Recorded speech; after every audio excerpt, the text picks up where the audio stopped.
আমরা দেখেছিলাম এই বামদের পরিকল্পনায় চলতে গিয়ে ছাত্রলীগ আওয়ামী লীগের কি অবস্থা হয়েছে। এখন যারা পরিকল্পিতভাবে বামদেরকে মাঠে নামিয়েছেন, একটি রাজনৈতিক শক্তি এবং তাদের ছাত্র সংগঠন বামদের কথায় চলছেন, মনে রাখবেন আপনাদের পরিণতি আওয়ামী লীগ ছাত্রলীগের থেকে আরো জঘন্য ভয়াবহ হবে সামনে ইনশাআল্লাহ।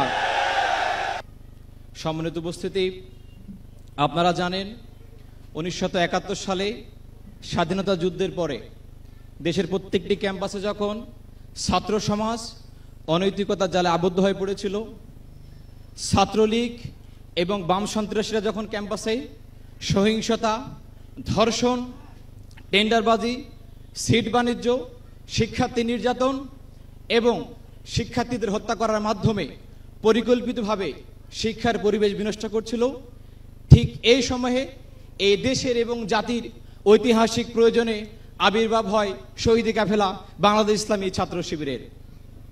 সম্মানিত ভাইরা, আপনারা জেনে থাকবেন যে 1977 সাল থেকে শুরু করে আজ অবধি ইসলামী ছাত্র শিবির শত নির্যাতন, জুলুম, গুম খুনের অধ্যায় পেরিয়ে ছাত্র শিবির আজও ইসলামের পথে অবিচল রয়েছে।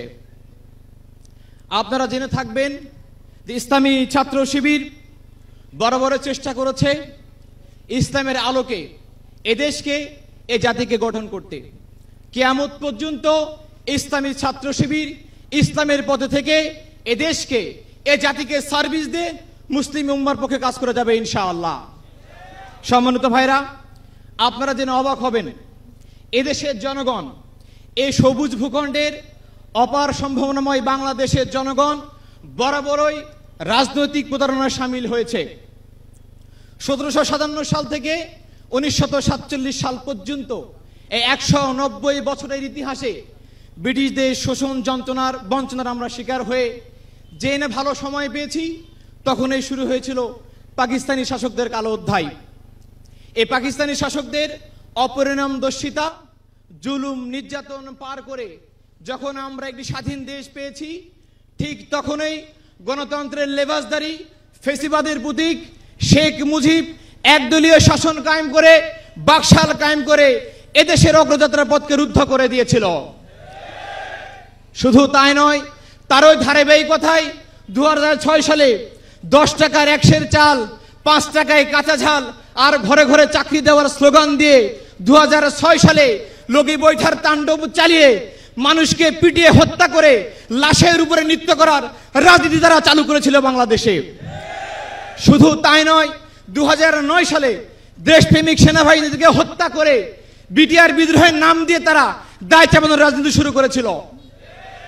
আপনারা আরো জেনে থাকবেন 2014 সালের ভোটারবিহীন নির্বাচন, 2018 সালের রাতের নির্বাচন, 2024 সালের ডামি নির্বাচনের মাধ্যমে এদেশের মানুষের ভোটাধিকার কেড়ে নিয়ে নির্বাচন ব্যবস্থাকে ভঙ্গুর করে দেওয়া হয়েছিল।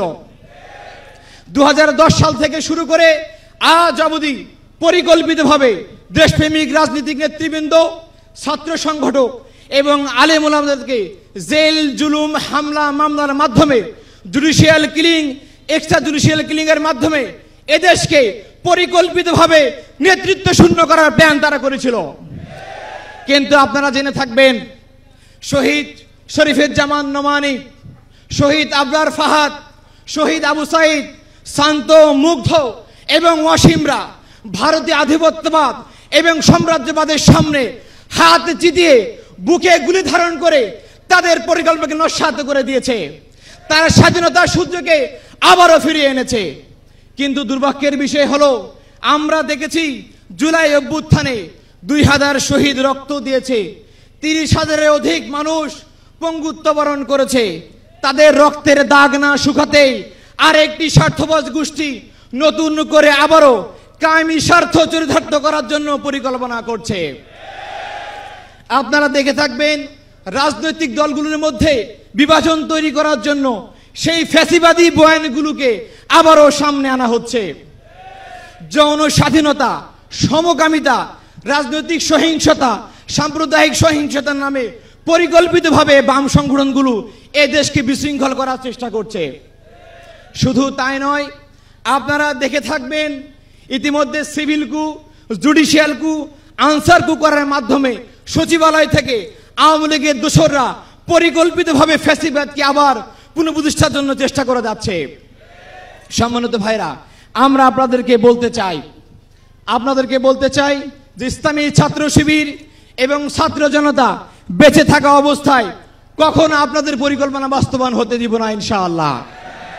সম্মানিত ভাইরা, আমরা আপনাদেরকে বলতে চাই, আমরা দেখেছিলাম এই বামদের পরিকল্পনায় চলতে গিয়ে ছাত্রলীগ আওয়ামী লীগের কি অবস্থা হয়েছে।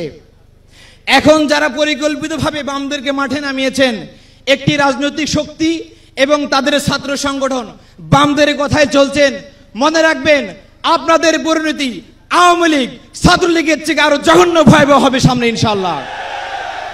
আমরা বলতে চাই, 80-এর দশকে আমরা দেখেছি ক্যাম্পাসে বামেরা স্লোগান দিত, একটা শিবির ধর, ধৈরা জবাই কর। শুধু শিবিরকে তারা জবাই করেনি, এর পাশে শত মেধাবী শিক্ষার্থীকে তারা ক্যাম্পাসে হত্যা করেছিল, তারা হাজার শিক্ষার্থীকে তারা পঙ্গু করে দিয়েছিল। আমরা আবার দেখছি সেই বামেরা ঢাকা বিশ্ববিদ্যালয়ে এখন স্লোগান দিচ্ছে, বাঁশের লাঠি মশাল হবে, শিবির তোমার মৃত্যু হবে।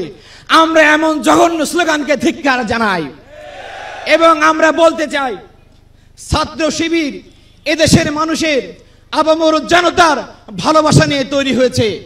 তোমাদের মতো চুনোপুটি এবং ভুইপুর সংগঠন আমাদের কোনো ক্ষতি করতে পারবে না ইনশাআল্লাহ।